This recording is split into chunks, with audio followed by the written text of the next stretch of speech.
WB delivered a interesting show on July 24th of 2016 from the Verizon Center in Washington, D.C., live on the WB Network.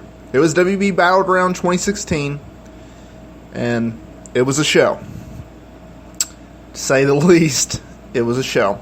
This card had a couple good matches on there, and that's about it. The main event was solid. There was some highlights on this show, but honestly, it just felt like a 4.5 hour show. Run through the results real quick, and then I'll get my thoughts on a couple things.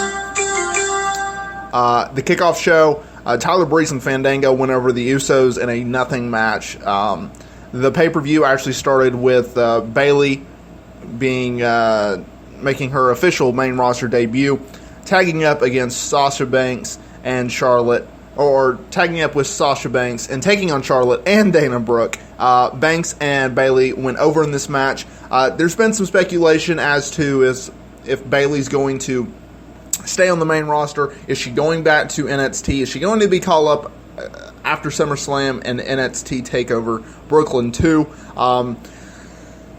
We shall see. I know Bayley is scheduled for Monday's Raw, so we shall see here. The New Day cut a promo about being drafted to Raw and being the longest reigning WB Tag Team Champions.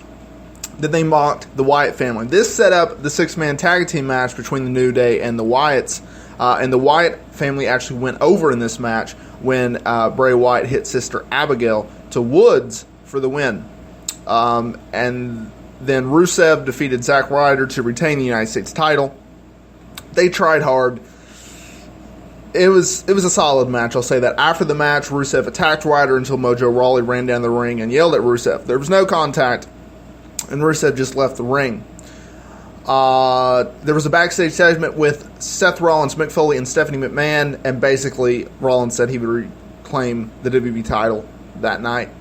Up next was probably the match of the night. It was Kevin Owens versus Sami Zayn. Back and forth, balls to the wall action, great match. Zayn picked up the win with the big boot. He hit 2 of them in the corner for good measure to pick up the win.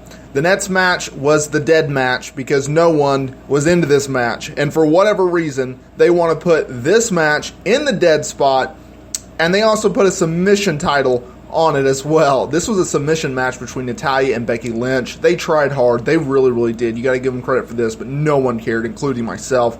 Natalya locked in the sharpshooter for the win. There was a backstage segment with Shane McMahon, Daniel Bryan, and Dean Ambrose. And basically, this happened, and Bryan said to Ambrose that the whole SmackDown roster was counting on him to reclaim or retain the WWE Championship in the main event. The next match, it was a little rough, and the finish was even rougher. It was the Intercontinental Championship match between The Miz and Darren Young. The finish of the match happened when Maurice slapped Bob Backlund. Backlund got upset. He tore his shirt off. Miz went out there to confront him. Young put the crossface chicken wing on him. He hit the ref accidentally on the way down. This match was called, and Miz retained the Intercontinental title via disqualification.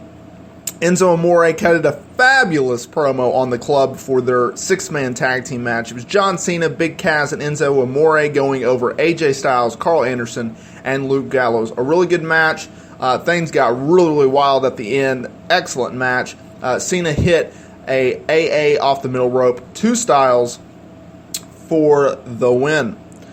Next was a really good highlight reel segment with Chris Jericho and Randy Orton. They hyped Orton's match with Brock Lesnar at next month's SummerSlam event, and the segment ended with Randy Orton hitting an RKO to Y2J to send the fans happy, I guess.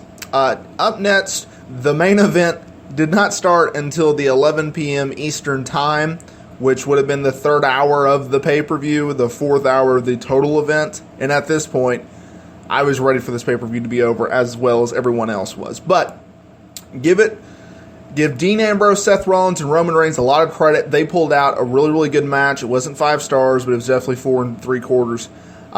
The match came down to Reigns hitting a Superman punch and a spear to Rollins. Ambrose capitalized and hit a Dirty Deeds to Reigns for the win.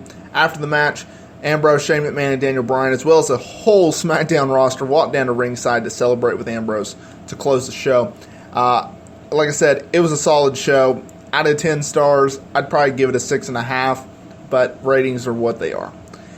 So anyway, that is my WWE Battleground 2016 pay-per-view results. We'll be back for another podcast later on today. And until then, see you next time.